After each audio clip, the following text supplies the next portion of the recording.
I'm Julia Zhang. And I'm Dr. Obayashi. This is part of our series of Biobi Fun, where I'm interviewing people that I know that I think are great people. And Julia and I met last year when I was working at Peace Arch Hospital, and she was a very good fourth year medical student at that time. We wanted to catch up and see where she's at in life right now. And because it's kind of a medical and health podcast, we'll get to talk about that a bit too. But as a background, maybe tell us a bit about yourself. Thank you for having me. A little bit about myself. Was born in North Carolina and then moved to Vancouver when I was 3. My parents work in academia, so they were doing their training in the US and then got jobs at UBC and basically have been in Vancouver ever since. I did my high school in Vancouver, undergrad at UBC in kinesiology, and then medical school at UBC as well. And now am a first year internal medicine resident at UBC. Okay, Yeah. So interesting. So from 3 years old to now, everything Vancouver. Basically, yes. Okay, that's good. And so at UBC, specifically UBC, so you didn't go to a different university and jump back and forth? No, all Okay. UBC. It's UBC. I guess it's very common for that to happen. We call it UBC lifers, and there are a Okay. bunch of people who are residents at UBC now who did all their training, including undergrad and medical school at UBC too. Okay, I've never heard that term, but yeah. Well, I'm a bit of a UBC lifer as well because Yeah. I did all my undergrad there and then med school there. Yeah, so Yeah. it's a common phenomena. Okay, UBC likes their own. Yeah, it is. UBC likes their own, and also everyone wants to stay here, I think. Let's sit step by step from high school to getting into UBC kinesiology. What kind of was your motivating factors and why did you want to do that degree? In high school, I played a lot of sports and thought that maybe kinesiology would be a good option because initially I wanted to do physiotherapy because of my background in athletics. But then when I was in undergrad, I realized that physiotherapists have to touch the patients with their bare hands. And then I have this issue where my hands are very sweaty, like Almost for hydrosis. Exactly, like Okay, literally yeah. hyperhidrosis, where it'll be dripping sometimes. Okay. And writing exams, my exam paper will be damp from my hand sweat. And it gets worse when I'm nervous about it. So then I was thinking, if I become a physiotherapist, I have to touch all the patients with my bare hands, and then they're gonna, it's gonna be so weird if my hands are sweaty. So I don't think I can do physiotherapy. I need to do something where you wear gloves Okay. to cover my hand sweat so I can hide it. So then I was like, maybe I should apply to medical school. Oh, wow. That was That like is one of the reasons. Interesting thought process. So just to hide my hand sweat situation. Okay. Yeah, no, we all have things that, I'm self-conscious of. Yeah. I'm not the tallest person. No, I mean, it's interesting. I think everyone has their vulnerabilities. And so Yeah. the hand sweat, was it something that you were conscious about? Oh, yeah. Self-conscious Yeah, about? yeah. I think it was something I was very anxious about. It was one of the reasons that I was thinking more medicine. Because I think I would have been very happy as a physiotherapist as well. I think kinesiology is very interesting. Most people consider the research side of things, and medicine and research are very different. Maybe if you're more suited towards medicine and like to interact with people, then life and research is kind of the opposite. So Yeah. probably wouldn't enjoy that as much, maybe. I'm not sure. Yeah.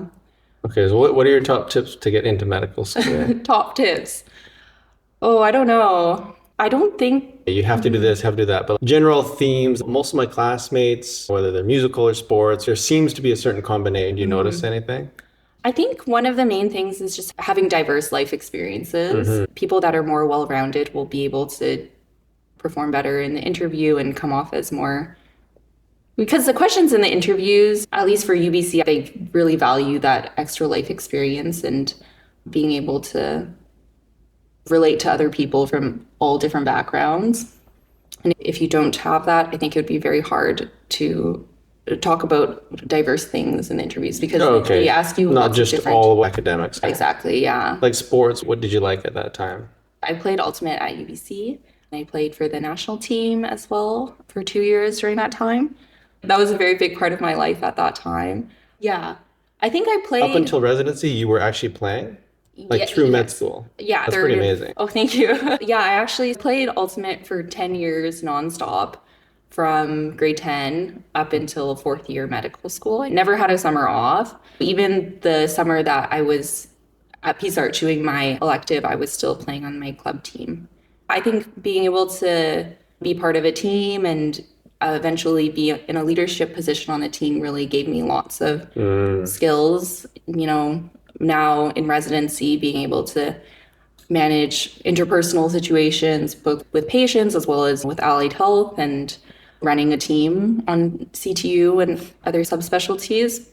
I think having the skills in sports really prepared me. No, I agree. Like when I look at my classmates and myself, it's kind of like a lot of medical schools would like to see you can excel in academics, but one other thing as well. Whether it's like music and you got to grade 10 or some kind of sports like you had, and I had judo, but something else that they excelled in and they're like, that sounds great. Yeah, I think that's true. I also think that doing things that are difficult and doing well in them gives people a sense of confidence in difficult situations. Having that resilience from doing sports or putting in lots of hours for music prepares people for a career in medicine, because it is really hard. Like residency and medical school is very tiring, and oftentimes you have to do things that are not comfortable, or be in situations where you're not physically comfortable, and be okay with that. And I think having experiences before where you've done hard things and proved to yourself that you can do hard things, I think those people do the best later on. Having that self-efficacy to be able to encounter something that's hard and then push through it. Exactly. There's so much we have to push through. You're in R1, first year residency, but you see so many things, so many sad things too, where it's like you almost have to compartmentalize a bit to stay human and continue on your day to day. That's very true. And then if we fast forward into where you are now, so you're an internal medicine resident in Vancouver, very grueling. Tomorrow you'll be on call, so you may not sleep that much tomorrow night. Yeah, it's a long time because we have to be there at 8 to round. So Sunday I'll round, and then we start, there's a CA on during the day, so they do the consults, the clinical associate. So basically they just do the admissions and the consults, but then after 5, it's our team that takes over, and then we admit all the patients and review with our staff. And then overnight, if anyone consults internal medicine, we'll triage the patient and then either see them or hold them over for the next day. So I see. Very busy over. And then also we cover the whole ward as well, all the medical patients. That's big. It's just the medical patients, like 6 North. It can get busy sometimes. So usually for a CTU call, we maybe sleep 1 to 2 hours overnight. And then some nights, if it's very busy, because sometimes patients get very sick. If you're dealing with a sick patient, then you'll be up the whole night. If there are lots of admissions, then you won't sleep at all. Plus, like, even if you get 30 minutes, you probably get a phone call about a lab value or something. Yeah. It's very broken sleep. The first day you work like a dog overnight, and then the next morning you might round just a little bit, and they're like, okay, take off. Right? You have to round on all your patients. You round on your patients post-call just because it's easier that way. You know the patients well. It makes sense. It would take someone else really twice as long. For other people. I think we got to shout out to the residents. Oh, thank They're you. running all the hospitals. Yeah. I mean, obviously with the help of our staff. The reason why everyone really likes to match to BC, whether it's internal medicine or family or whatever specialty, yes, the weather and the sports and stuff's nice here, but the attendings and the programs have very good reputation as well. So, but like, I think the fellows and the residents are putting in lots of hard hours to keep the healthcare system going. It's hard sometimes to hear patients complain about it, and you're like, oh man, I just work like whatever 26 hours, like how much more can you do? And the nurses too are working hard. Everyone's working really hard. I think it's just we're very busy, lots of people are very sick, and maybe our healthcare system doesn't have the resources to be able to have enough staff or manpower is residents and things to make it maybe more of a manageable schedule. I think there is some truth to like what doesn't kill you makes you stronger. Like a tough time like in residency this year for you, next year, even the following year is going to be pretty tough, heavy years time-wise in medicine. But I think coming out, if you had it easy and you didn't have call or had 1 in 7 call instead of 1 in 4, you wouldn't come out quite as prepared in those tough situations as an attending to deal with it, right? That's true. And at that time, you wouldn't have anyone, to teach you. I tell all the medical students, residents, actually the scariest year of all the years I found was first year out. Because Because you're going to do 3 yeah. years in residency, then you do 2-year fellowship, and then you're out. Yeah, that first year out, that's scary. Yeah. Because there's no one to call. It's like, oh my gosh, they're calling me. The fellow's like, they're not sure what to do. They're calling me. Well, for you, your residency was only 2 years, and then Yeah. you went on to independent practice, which is like, Great. you make sure that you take ownership over what you need to learn. And it seems like everyone is able to get through that year, and then they become a lot Yeah, more I mean, I competent think it's like a lot of other jobs, you know, whether you're a nurse, whether you're an accountant, whether you're a teacher, if you're in your first couple years out, even as a doctor, you might not know everything that you're going to know in 5-10 years. I've had many times, I still consult my colleagues, do like a hallway consult in the clinic I'm working in and just be like, oh, doctor, I have this case with a maternity patient. This is the results.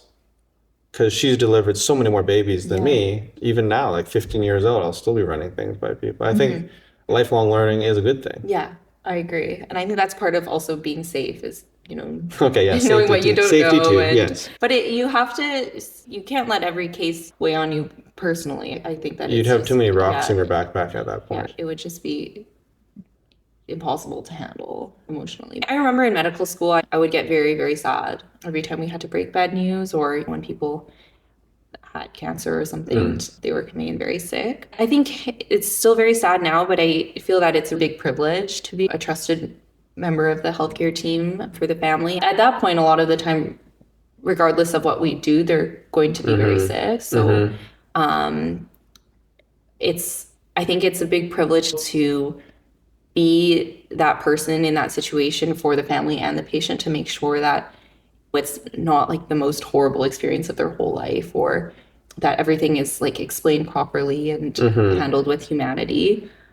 So I think having that responsibility feels really important to me. I actually really enjoyed my rotation with you a lot because we did a lot of palliative care. And I find that to be very rewarding too. Like, it is very sad, but also, you know, you can do so much to make things better still, or make people feel better, especially when you stop worrying about treating causes for things and rather just making someone's life better and making them comfortable. It's actually very satisfying in a way. So I thought those benefits kind of outweighed a lot of the sad parts that we felt. But, you know, maybe I'm only in my first year residency, No, I agree. So do you have any ideas or thoughts about having a strong mindset? How do you get there? Do you have any quotes on your walls? I did used to have one when I was playing Ultimate. I had a mantra that was, they didn't say it would be easy, but that it would be worth it. Okay, that's a good one. Yeah, just, you know, that working hard is not pleasant a lot of the time, but eventually it's worth it. Oh, that makes a lot of sense to me. Yeah, I think... Like, I have one engraved in my garage. I do woodworking in my garage. And so in wood, it's engraved. Muhammad Ali was asked about pain. He said, suffer now and live the rest of your life as a champion. I was like, forget that pain. Just work through it hard. And that's what I've kind of done. I was never the smartest or fastest or really good at any one particular thing. I feel like I just had to work harder. What do you feel? I think... Did you work hard, or it kind of came easy? Yeah, I don't think I was like... I also feel very similarly. I was definitely never the smartest person, or, you know, on my Frisbee team, not the most athletic, but I think a lot of the reason why I did well was because I put a lot of time and effort into things. And I think a lot of that is because of my parents. They were always very adamant that work ethic was the most important thing, and to always try my best in school, and anything that I committed to, I needed to work hard in. So I owe a lot of that to them.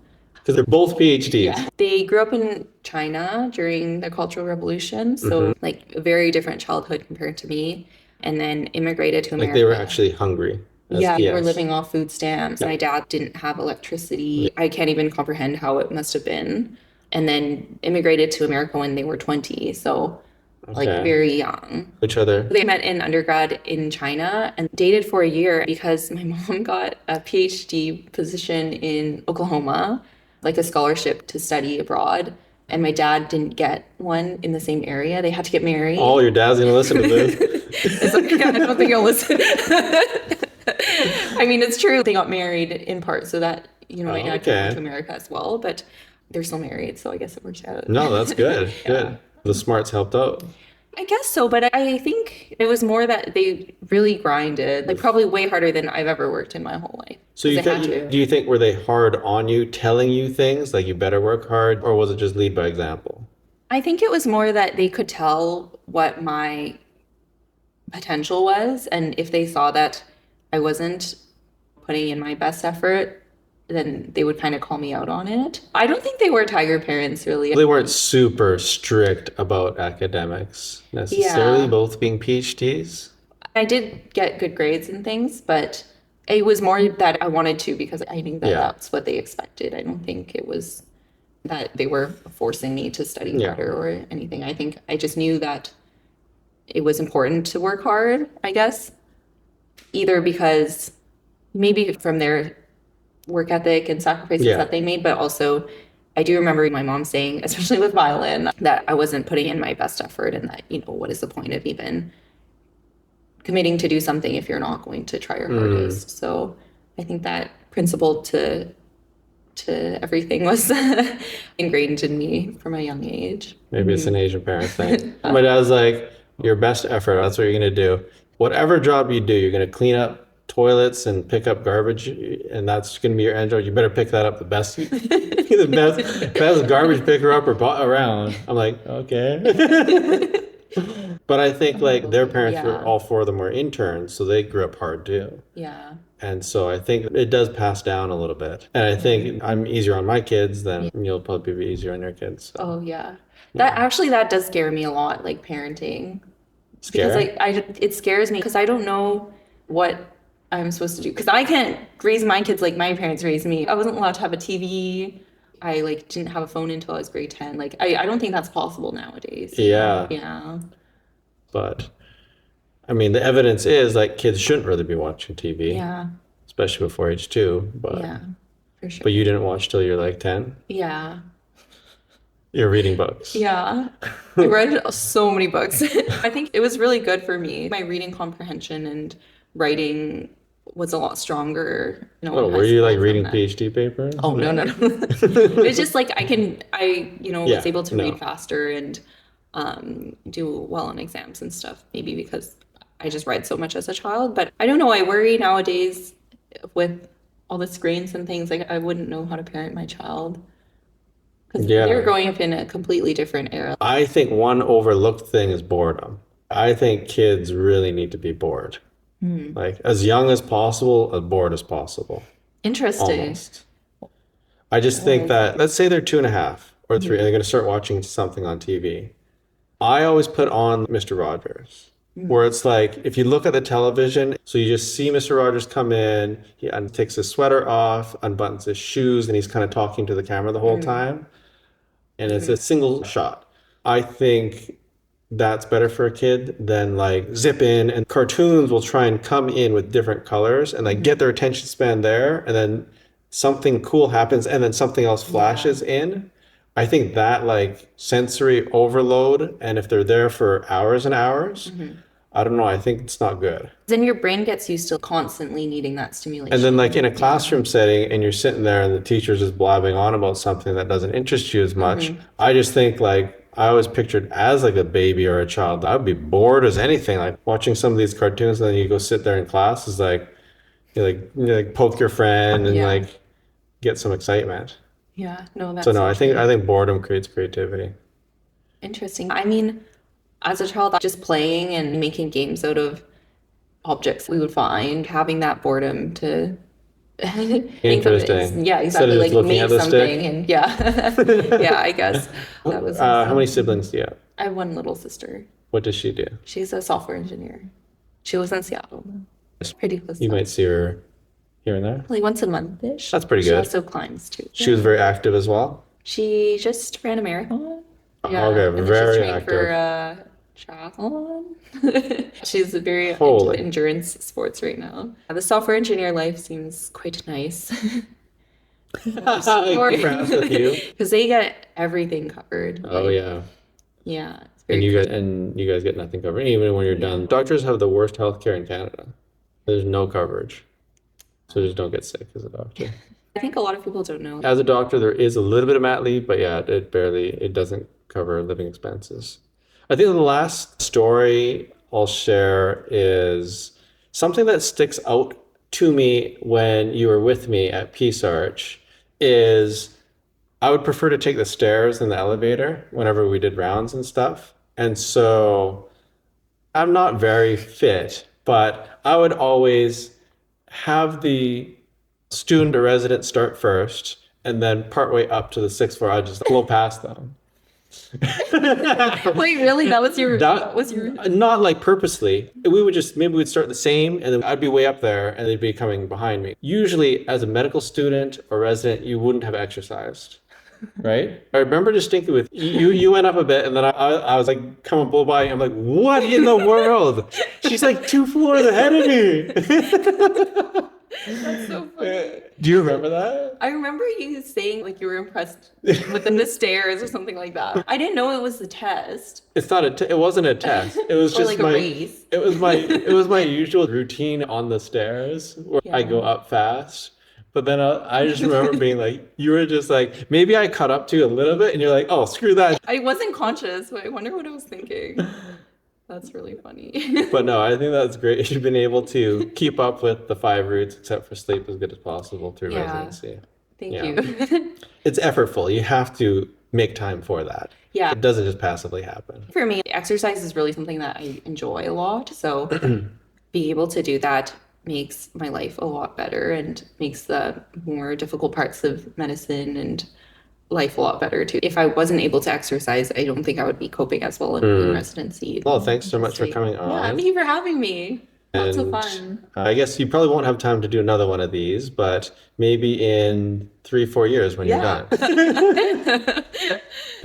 Yeah, if I survive. But yeah, I know. Good luck on that journey. It's you. going to be an interesting couple more years. Lots of late nights and calls and stuff to come. But yeah, no, I think even last year as a medical student, yeah, you're an outstanding medical student. So I'm sure you'll be an outstanding doctor. Thank you. Yeah. Okay, well. Okay, well, thanks everyone for joining in. We'll see you next time.